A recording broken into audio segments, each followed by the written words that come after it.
अस्सलाम वालेकुम नाजरीन, मैं हूं फर्रुख अब्बास न्यूट्रल बाय जावेद चौधरी में। नाजरीन, आज का दिन बड़ा इंटरेस्टिंग है। हम आपको खबरें बताएंगे दो सूरत हाल में। एक तो खबरें हैं जी मज़ाहिया खबरें। ये मज़ाहिया खबरें जो है ये इंडियन मीडिया की तरफ से आई, ये थोड़ा सा आपको बताएंगे और फिर वाकई आएंगे जरा अपने असल इशूज़ पे, जो हमारी सीरियस स्टोरीज हैं, जो वाकई की जिसे कहते हैं ना एक्चुअल अपडेट्स हैं। इंडियन मीडिया वाली नहीं, एक्चुअल अपडेट्स।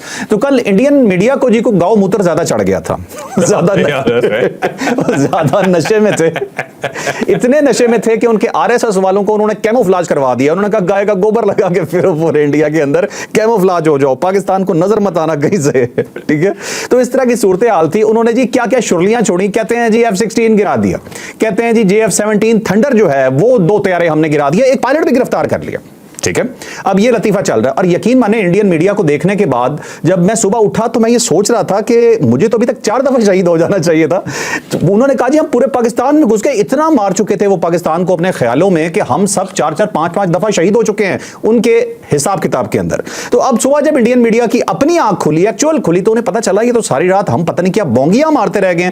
पूरी दुनिया ने गालियां देनी शुरू कर दी। दुनिया ने जब सुबह उठ के देखा तो पाकिस्तान तो सलामत था, पाकिस्तान तो ठीक था। तो उन्होंने कहा कि यार ये तुम रात को कर रहे थे ये क्या था। तो अपनी एक एक खबर से इन्होंने आहिस्ता आहिस्ता बैक ट्रैक करना शुरू कर दिया। और सुबह होते ही जेडी वेंस शायद रात को इन्हें देखता रहा तो वो तंग था इनसे। उन्होंने कहा यार ये क्या बकवास है। सुबह उठते ही उसने कहा कि यार हम तुम्हारी जंग में नहीं पड़ रहे, तुम्हारी ऐसी की तैसी, क्योंकि इंडिया पूरी तरह से चाह रहा था किसी तरह से जेडी वेंस आके जंग रुकवा दे या कोई अमेरिका आके इंटरवीन कर दे। लेकिन उन्होंने कहा जी हमारी तरफ से कोई इंटरवेंशन नहीं हो रही, आपका मसला है, नन ऑफ आवर बिजनेस। और पाकिस्तान को इस वक्त यही चाहिए था। पाकिस्तान यही चाह रहा था कि हम पे कोई इंटरनेशनल प्रेशर ना आए, क्योंकि हमने तो अपना बदला भाई लेना है। और इसी दरमियान में एक छोटी सीरियस बात भी आपको बताता जाऊं। अच्छा जी, एम्बेसडर का नाम मैं आपको बता देता हूं, रिजवान सईद शेख साहब, ये पाकिस्तान के एम्बेसडर हैं अमेरिका में।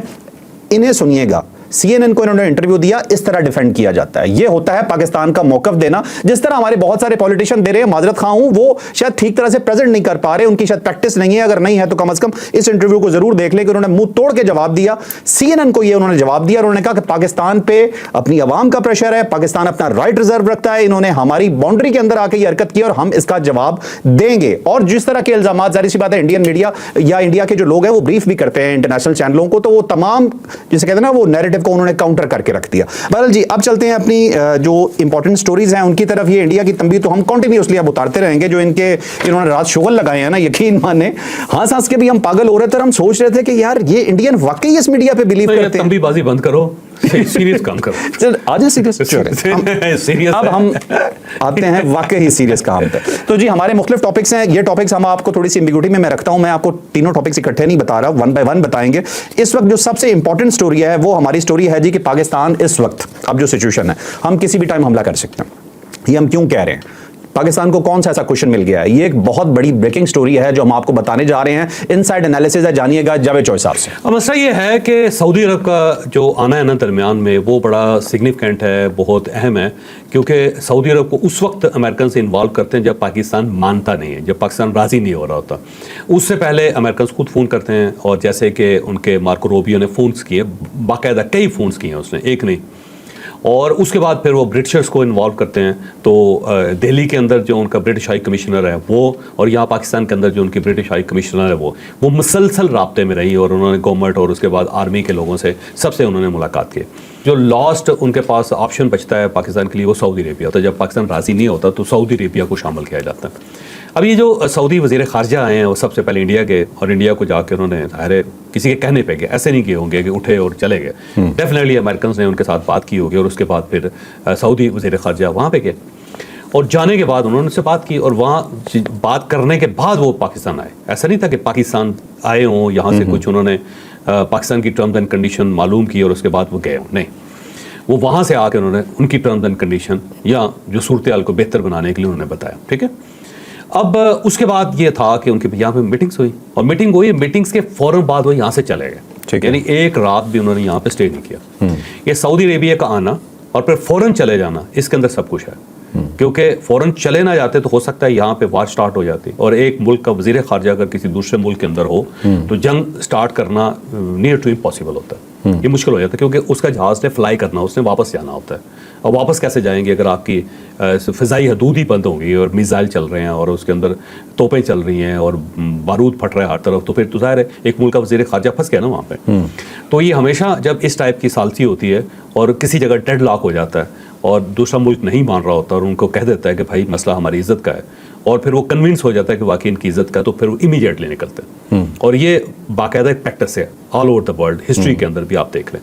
तो जो सऊदी वज़ीर ख़ारजा का आना कि पाकिस्तान को समझाएं, क्योंकि ये हमारा आखिरी दोस्त है इस मामले में जो हमें समझा सकता है, जिनकी हम बात मान सकते हैं, और फिर उनका फ़ौरन चले जाना, ये चीज़ साबित करती है कि पाकिस्तान ने डिसाइड कर लिया हुआ है और टाइम पाकिस्तान ने ऑलमोस्ट कैलकुलेट कर लिया हुआ है। और वो टाइम जो सऊदीज़ को भी उन्होंने बता दिया कि भाई साहब हमारे पास ज़्यादा टाइम नहीं है, बेहतर ये है कि आप यहाँ से निकल जाएं। ठीक है, ये चीज़ साबित करती है कि पाकिस्तान जो है वो अब बिल्कुल लास्ट रिजॉर्ट पे है इस वक्त। बिल्कुल आप ये समझें कि जैसे होता है ना, वो बंदूक के अंदर गोली कर देना और उसके बाद अपना हाथ उसके ऊपर रख लेना ट्राइगर के ऊपर, और थोड़ा थोड़ा ट्राइगर ऐसे दबा रहा हो बंदा, तो इस किस्म की पोजीशन है इस वक्त। ठीक है। और ये पोजीशन अब से नहीं है, पिछले 3 दिन से, और हर रात जो है वो हाई अलर्ट होता है, और आज तो बहुत ज़्यादा हाई अलर्ट है। और इसका एक और मैं आपको इसका एक सबूत और भी देता हूँ कि इस वक्त भी इंडिया के 28 एयरपोर्ट्स हैं जिनको टोटली बंद कर दिया गया है, और इनकी जो बंदिश का दुरानी है उसे 15 मई तक खींच दिया गया। ठीक है। और इससे हज़ारों उनकी एयरलाइंस जो डिस्टर्ब हुई हैं, हज़ारों उनकी परवाज़ें डिस्टर्ब हुई हैं, और इंडिया को बहुत नुकसान हुआ है। और पाकिस्तान का जो एयरपोर्ट्स हैं वो खुलते रहते हैं, बंद होते रहते हैं। तो इस चीज़ ने भी ये साबित कर रही है चीज़ कि पाकिस्तान जो है वो डेफिनेटली कुछ ना कुछ करने वाला है, और अब ज़्यादा टाइम पाकिस्तान को इंतज़ार नहीं करना पड़ेगा। इसके साथ साथ वाशिंगटन पोस्ट की एक खबर है, और उसमें उन्होंने कहा है कि पाकिस्तानी ये कहते हैं कि हम जो हमले के बगैर नहीं रह सकते, क्योंकि हमारी बेइज्जती हुई है बहुत ज़्यादा, और पब्लिक ये चाहती है कि हर सूरत गवर्नमेंट जो है इसका बदला ले, और पब्लिक का प्रेशर इतना ज़्यादा है कि गवर्नमेंट इसको रेजिस्ट नहीं कर सकेगी। जैसे रिजवान सईद साहब का आपने जिक्र किया, रिजवान सईद साहब जो है बड़े अच्छे डिप्लोमेट हैं, और ये पहले अमेरिका के अंदर वाशिंगटन के अंदर डिप्टी हेड ऑफ मिशन भी रह चुके हैं। तो इनकी सर्विस जो है उसका बड़ा हिस्सा अमेरिका के अंदर गुजरा है, कॉन्फिडेंट आदमी है, और इन्हें मुश्किल टाइम पे वहाँ पे एम्बेसडर बनाया गया, और कैरियर डिप्लोमेट हैं। और इन्होंने बड़ा ठीक, मैंने देखा उनका जो इंटरव्यू था दिन के वक्त, मैंने अपने विला के अंदर भी जिक्र किया, कमाल कर दिया उन्होंने, कोई शक नहीं। हुकूमत पाकिस्तान भी यहाँ पे कमाल कर रही है, लेकिन एज ए एम्बेसडर जिस तरह उन्होंने प्रेजेंट किया अपना केस, चंद मिनटों के अंदर जिस तरह उन्होंने एक्सप्लेन किया, और चंद मिनटों के अंदर जिस तरह एक पाकिस्तान की आवाज़ है उसको पूरी दुनिया तक पहुंचाया, वाकई वो कमाल है। वो भी ये चीज़ बता रहे थे कि जनाब गवर्नमेंट के ऊपर प्रेशर है और पब्लिक का प्रेशर है, और पब्लिक के प्रेशर को गवर्नमेंट ज़्यादा देर रेजिस्ट नहीं कर सकती। तो अल्टीमेटली पाकिस्तान ने कुछ ना कुछ करना है। अब इंडिया के अंदर जो अफरा तफरी है, जो सऊदीज़ की इन्वॉल्वमेंट है, और फिर इन्वॉल्वमेंट के बाद उनका फौरी तौर पे यहाँ से निकल जाना, और इंटरनेशनल मीडिया के ये तस्लीम कर लेना कि जनाब बड़ा पब्लिक प्रेशर है गवर्नमेंट के ऊपर या एस्टेब्लिशमेंट के ऊपर या स्टेट के ऊपर इसका, और फिर इसके साथ साथ जेडी वैंस का बाहर निकल जाना, उसे कहना कि इट्स नॉट आवर बिजनेस, करो जो करना, तो उसका ये कह देना। तो इसका मतलब ये हुआ कि अब गेम ओपन है, और गेम ओपन है, और पाकिस्तान को एक ग्रीन सिग्नल दिया जा रहा है कि ठीक है आप अपना बदला पूरा करें, और उसके बाद फिर हम तो दरमियान में दोबारा आएंगे और सेटल करेंगे चीज़ों को। मुझे लगता है इंडिया भी अब इस चीज़ पे एग्री कर रहा है कि ठीक है जी, उसको दूसरा जूता फेंक रहे थे, दूसरा जूते का इंतजार कर एक चीज़ आप मानेंगे पाकिस्तान की, कि पाकिस्तान ने इंडिया के नर्व्स थका दिए। डेफिनेटली, और पाकिस्तान ने बड़ा ज़बरदस्त गेम किया है। ऑनेस्टली मैं बड़ा मेच्योर बिहेवियर है पाकिस्तान का। उसकी वजह यह है कि जो नरेंद्र मोदी है ना, उसका बस नहीं चल रहा। अभी देखें ना, ये खबर आई है टेलीग्राफ की, और खबर ये आई है कि ये कराची पोर्ट के ऊपर हमले की इंडिया ने तैयारी कर ली। उन्होंने अपना जंगी बेड़ा जो है ना वो भेज दिया कराची की तरफ, और इस वक्त वो 300 से 400 मील के फासले पे है, यानी कराची से, और अपने वाटर्स में है, वो इंडियन वाटर्स के अंदर है, लेकिन पाकिस्तान के बहुत करीब है, कराची के बहुत करीब है। और उसके ऊपर उसने ब्राह्मोस जो मिसाइल हैं, वो क्रूज मिसाइल है, वो भी लगाए हैं, वो 500 किलोमीटर का फासला तय करते हैं वो, और उनके सबसे बड़े जो मिसाइल्स हैं वो यही हैं। नहीं चौधरी साहब, नहीं इनके 3 मिसाइल और बहुत बड़े हैं। ठीक है, गोबर आर्या उसके बाद तेजाब गोस्वामी और जनरल बकरी, ये 3 बड़े ज्यादा बड़े मिसाइल है। सीरियसली ये आपको बस नहीं चल रहा। लेकिन यार बात ये है कि हमारे एक पुराने दोस्त है यार, वो फोत हो गए, हम उनका जिक्र नहीं करना चाहिए। वो जंग में कॉलम भी लिखा करते थे। तो उन्होंने ना, जब पीटीआई ने बहुत ज़्यादा उनके ऊपर एतराज़ करना शुरू किया, गाली गलौज देना शुरू कर दी, तो एक गाली थी जो उनकी वालदा को दी गई थी। तो उन्होंने ना कॉलम लिखा, और उसका टाइटल जो था ना वो गाली लिख दी अपनी, मेरी माँ को, ये उन्होंने कह के ना इस टाइप का। अब उसके बाद इस टाइप की वर्डिंग जो है ना वो ज़ाहिर नहीं चलती अखबारों के अंदर, लेकिन उनका स्टार्ट था कि नहीं, मेरा कॉलम जो एज इट इज़ चलना चाहिए। अब वहाँ पे कन्फ्लिक्ट आ गया। तो वो सुहेल वड़ाई साहब है ना, जो एडिटर हैं जंग के, उन्होंने मिस शकील रहमान साहब से रब्ता किया कि जी ये इशू है, तो अब क्या किया जाए। तो एक तो वो शकील साहब जो है वो देर तक हंसते रहे। तो शकील साहब ने कहा कि भाई सुहेल वड़ाई साहब, अगर कोई शख्स अपनी माँ को गाली दे रहा है तो आप और मैं रोकने वाले कौन होते हैं। सेम इसी तरह अगर इंडियन मीडिया जो था उसने अगर अपने कपड़े उतारने थे, उसने दुनिया को ये बताना था कि हम इंतहाई वाहियात लोग हैं, हम इंतहाई बेतुबारे लोग हैं और हम किसी लेवल पे भी जा सकते हैं, तो मैं और आप एतराज करने वाले कौन होते हैं मुझे बताओ सर। इंटरनेशनल, क्योंकि पूरी दुनिया में बर्बाद हो गया है, इमेज ही खत्म हो गया मीडिया सर। इंटरनेशनल मीडिया अब ये कह रहा है कि खबर कंफर्म करनी है तो इंडियन मीडिया को जाके देखो, जो वो कह रहे हैं बस ये नहीं है, बाकी कुछ भी हो सकता है। तो जब उन्होंने अपनी वालदा को गाली देनी थी, हमें क्या प्रॉब्लम, आपको क्या प्रॉब्लम? आप कहते हैं इंडिया ने अपनी मां बहन कर दी। टोटल जो है ना मीडिया खत्म हो गया उनका। पहले एयरफोर्स खत्म हुई, फिर उनकी बड़ी फौज खत्म हुई, अब उन्हें नेवी भेज दी है उन्होंने, हैं? और इसी काम के लिए भेज दी है, और साथ साथ मीडिया भी। तो बहुत लॉस हुआ यार इंडिया का। वैसे क्रेडिबिलिटी लॉस जो है ना सबसे बड़ा लॉस होता है। देखिए वो जो मेरा जर्नलिस्ट दोस्त दिल्ली के अंदर जब उसने मुझसे बात की ना, मैंने उससे यही कहा, मैंने कहा यार पागल हम भी हैं, लेकिन आप लोग तो पागले हो गए बाकायदा। इस लेवल पे मैंने यकीन कर नहीं देखा किसी को कि यार मुंह से धुआं निकल रहा है। आधा पाकिस्तान आपने फतह कर लिया हुआ है, आधे से ज्यादा लोग आपने मार दिए हुए हैं, और पोर्ट के ऊपर आप नेवी को कह रहे हो, और कमांड कर रहा है, वो कह रहा है नेवी वालों आगे बढ़ो, और बढ़ के ना कराची की पोर्ट के ऊपर हमला कर दो। कौन कह रहा था ये? यार मेजर साहब हैं। गोबर आ रही है यार मैं ये नहीं चलो नाम लिया गया यार, नहीं मैं कर सकता यार, मैं उस लेवल पे नहीं जा सकता, मैं माफी चाहता चले मैं जाऊंगा, मैं तो जाऊंगा। अच्छा कोई तुम हो भी बिल्कुल कम सुमा जैसा कम सुमा अपना तो सीधा जैसा मुंह वैसी चपेड़, कोई प्रॉब्लम ही कोई नहीं है। गाँव मूत्र पीने वाले जो है ना, इन्हें ऐसे ही यार नहीं यार, देखो उनका मजहबी रिचुअल है, उसको नहीं छेड़ना। चौधरी साहब ठीक है, चले सर आगे चलते यार को करो तो सब ज्यादा हो जाएगा। चलिए कोई बात नहीं, बहुत बड़ी कम्युनिटी इन्वॉल्व है, हम ज्यादा कहेंगे पर तकलीफ ज्यादा हो जाएगी। अच्छा एक तो ये हो गया, दूसरा ये है कि पाकिस्तान के लिए गुड न्यूज़ है, गुड न्यूज़ बड़ी अच्छी गुड न्यूज़ है कि IMF के ने किस तरह पाकिस्तान की अप्रूव कर दी है। $1 बिलियन पाकिस्तान को मिल रहा है। इससे पहले सितंबर में $1.1 बिलियन मिला था, तो अब टोटल जो हो गया $2.1 बिलियन हो गया, और $7 बिलियन का पैकेज है पाकिस्तान का। और इंडिया ने बड़ा जोर लगाया, बहुत जोर लगाया उन्होंने कि ये IMF जो है वो पाकिस्तान की किस्त जारी ना कर सके, लेकिन इसके बावजूद पाकिस्तान को किस्त मिली, और ये मेरा ख्याल है बड़ी खुशखबरी है। और इस पोलराइजेशन के ज़माने में जब पाकिस्तान की सरहदों पर जंग इस वक्त मुसलत है, और इंडिया का जोर वो चलता है IMF के अंदर, क्योंकि उनका बाकायदा एक डायरेक्टर भी था, शायद आपको पता है, जिसको उन्होंने इमीडिएटली बुला लिया। तो बुलाने का मकसद ये था कि कोरम टूट जाएगा, जब कोरम टूट जाएगा तो पाकिस्तान का ये किस्त जो ही उसको अप्रूव नहीं किया जाएगा। फिर उन्होंने खत भी लिखा था कि जनाब पाकिस्तान को कर्जा ना दिया जाए, लेकिन इसके बावजूद IMF ने कर्जा अप्रूव कर दिया। मंगल या बुध तक ये पैसे भी हमारे अकाउंट में आ जाएंगे, और ये बहुत बड़ी खबर है। शहबाज राना साहब की खबर है, और बड़ा यार जबरदस्त किस्म का रिपोर्टर है। यानी पाकिस्तान में अगर फाइनेंशियल मैटर्स का अगर कोई रिपोर्टर है तो शहबाज राना है, बिल्कुल सही कहा। तो ये पाकिस्तान के लिए बड़ी खुशखबरी है वैसे कि इस क्राइसिस के ज़माने में भी पाकिस्तान को इंटरनेशनली फेवर मिल रही है। दूसरा ये चाइना के साथ पाकिस्तान के रिलेशन जो है वो भी बड़े स्ट्रेंथन हुए हैं, और ऐसा लग रहा है कि जो चाइना का सारा असला है ना, पाकिस्तान टेस्ट करके दे रहा है उनको कि आपका जहाज देखो, J-10 जो उनका जहाज है उसके शेयर्स में 20% इजाफा हो गया।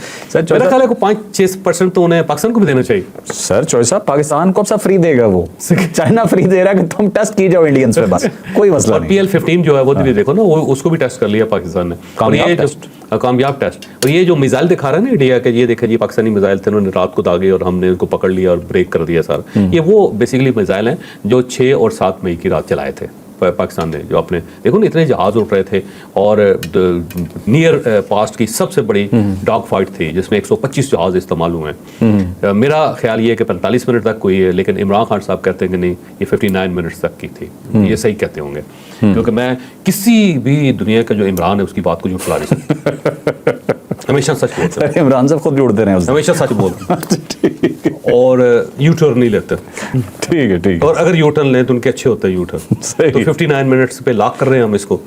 और अब यही है कि लेकिन डॉग फाइट्स जो सबसे बड़ी थी 125 जहाज़ों के साथ, और उसमें ज़्यादा मिसाइल पाकिस्तान की तरफ से चलते रहे होंगे, और वही मिसाइल हैं जिनका मलबा लेके वो उसके सराहने बैठ के रोई जा रहे हैं। चौधरी वैसे जिस तरह के इन्होंने पायलट रखे हुए हैं, तो बेहतर अपना रिक्शा ड्राइवर बिठा देना, तो वो शायद बेहतर जहाज उड़ा लेंगे। और इनके पायलट्स जिस तरह के हैं, उन्हें यकीन माने आप रिक्शा पकड़ा देना, उन्होंने खोते रेड़े में मार के कहना है कि यार काश सीट रिजेक्ट हो जाती है। यहाँ पे वो है ना एक बड़ा इश्तिहारा पाकिस्तान के अंदर, उसकी मीम बनी हुई, बड़ा इश्तिहारा होता है, एक बड़ी थकी हुई बस है, अब पता नहीं बड़ा मेरे साथ नाराज ना हो जाए, तो वो जो है ना उसको हर 2 मिनट बाद थपकी देते रहते हैं, ठक ठक ठक, चल जी चल उस्ताद, चल उस्ताद, चल उस्ताद।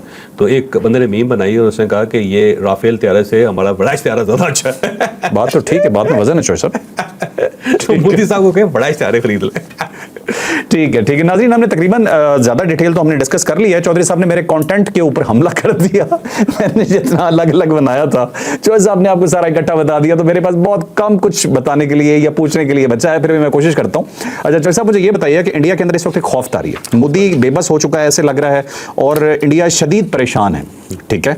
और परेशानी का जो आज तकरीबन जवाब दिया भी है डीजी ISPR साहब ने, डीजी साहब ने कहा है जी कि हमें पता है कि आप इंतजार कर रहे हैं ये आपका दूसरे हाँ जी, कि ये दूसरे हमले का, दूसरे जूते का बिल्कुल जी, दूसरे जूते का, तो वो बिल्कुल लगेगा जूता, बिल्कुल हमला होगा।